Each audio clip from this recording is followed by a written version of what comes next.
Greetings and salutations. Welcome to another episode of 365 Days of Gaming. Really appreciate you taking our time to check out the video. Like, comment, share, and subscribe. Thanks in advance.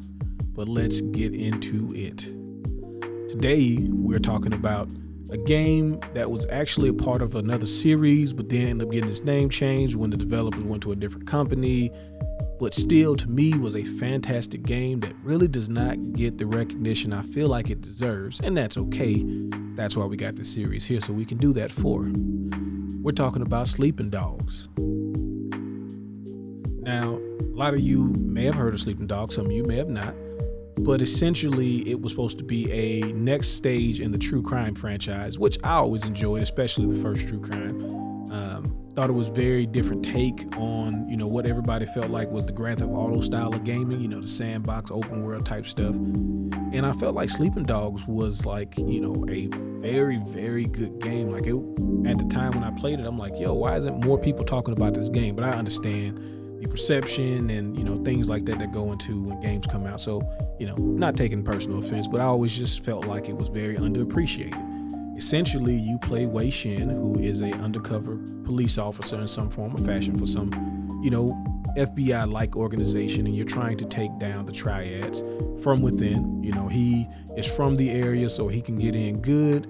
But then, shortly into it, just like the True Crime series, you realize that the combat is where the game really shines. Like, he's about that. He's about that hand-to-hand action. You can upgrade your abilities, get more moves and skills. You can also interact with the environment, and it's just such a smooth game. And that was one of the first things I realized was like the gameplay, especially the combat, was so smooth. You feel like, I always appreciate when games make me feel like the man, like I'm that dude.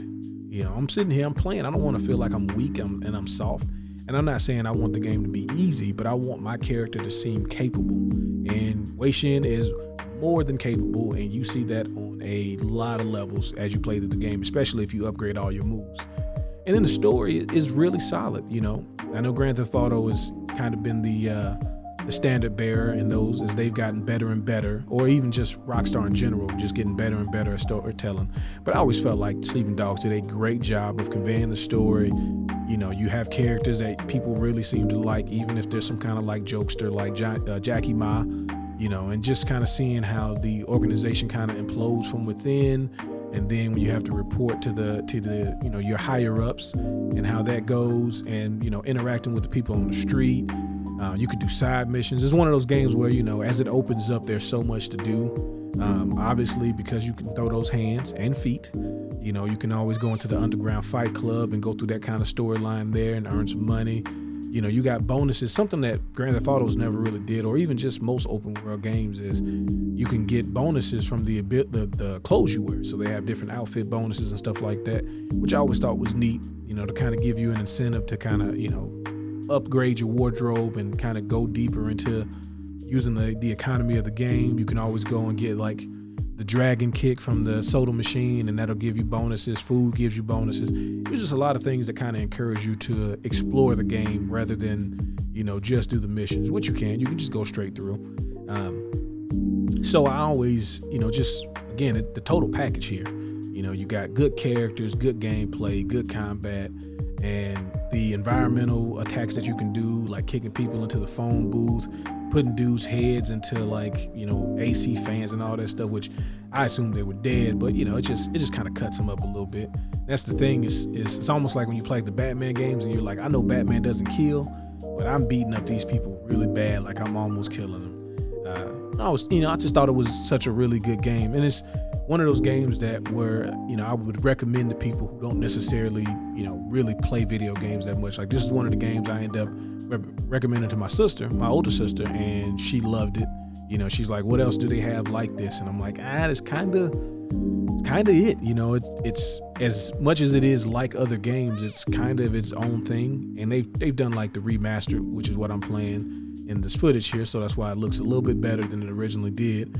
And they did some DLC and stuff for it, but unfortunately it's one of those Square Enix releases to where they published it, and whatever it didn't do what they wanted it to do, So it never got anything past that. And there's been rumors and rumblings of them doing more with the franchise and series, but nothing ever comes of it.